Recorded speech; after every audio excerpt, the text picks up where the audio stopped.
यूं तो राजस्थान की तेजस्वी व ओजस्वी जब तप धर्म कर्म गुणों से परिपूर्ण माटी में कई वीर वीरांगनाओं ने जन्म लेकर इसका रुतबा ऊंचा किया है।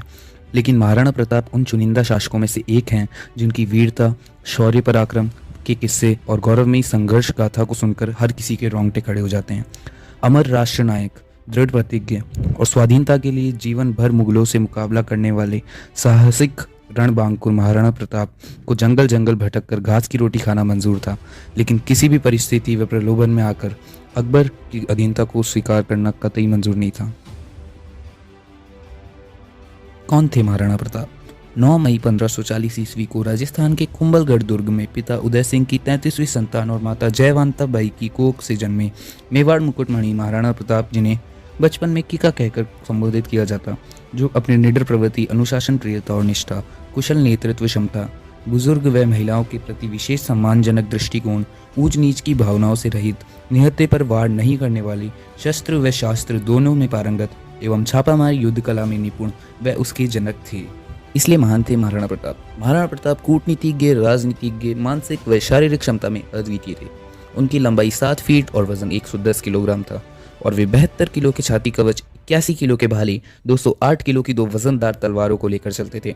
उनके पास उस समय का सर्वश्रेष्ठ घोड़ा चेतक था, जिसने अंतिम समय में जब महाराणा प्रताप के पीछे मुगल सेना पड़ी थी, तब अपनी पीठ पर लांघ कर 26 फीट ऊंची छलांग लगाकर नाला पार कराया और वीर गति को प्राप्त हुआ, जबकि इस नाले को मुगल घुड़सवार पार नहीं कर सके।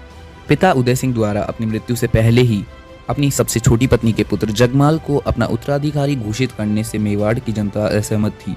महाराणा प्रताप ने मेवाड़ छोड़ने का निर्णय किया, लेकिन जनता के अनुनय विनय के बाद वे रुक गए और 1 मार्च 1573 को उन्होंने सिंहासन की कमान संभाली।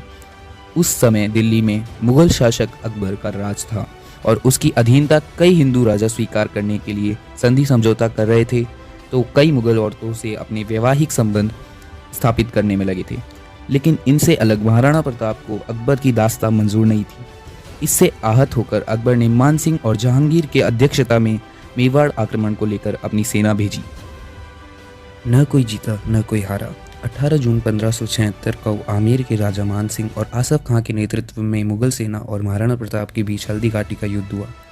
माना जाता है कि इस युद्ध में न तो अकबर की जीत हो सकी और न ही महाराणा प्रताप की हार हो सकी।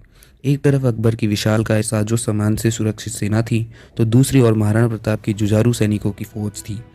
हल्दी घाटी के ऐतिहासिक युद्ध के बाद महाराणा प्रताप परिवार सहित जंगलों में विचरण करते हुए अपनी सेना को संगठित करते रहे।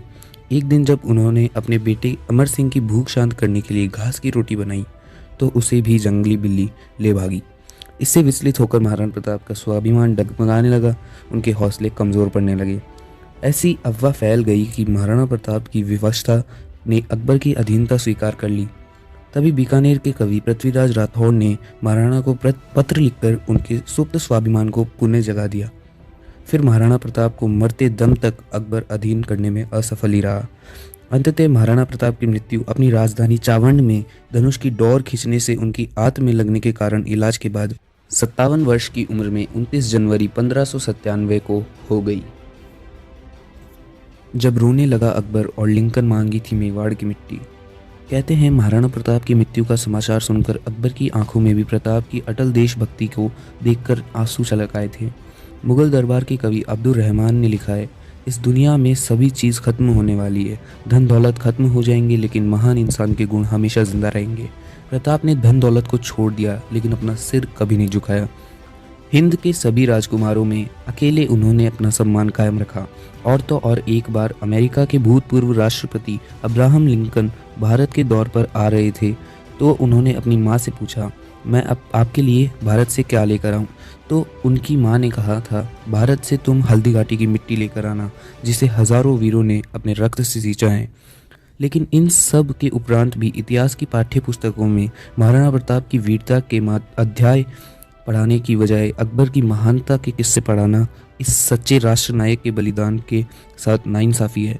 धरती के इस वीर पुत्र के प्रति सच्ची श्रद्धांजलि तभी होगी कि जब उसकी महानता व माटी के प्रति कृतज्ञता की कहानी हर एक जन तक पहुंचाई जाएगी। तो इसीलिए प्लीज़ अगर वीडियो अच्छा लगा हो तो वीडियो को लाइक करना, चैनल को सब्सक्राइब करना और और ज़्यादा अच्छा लगा हो तो शेयर भी कर देना। Thank you so much.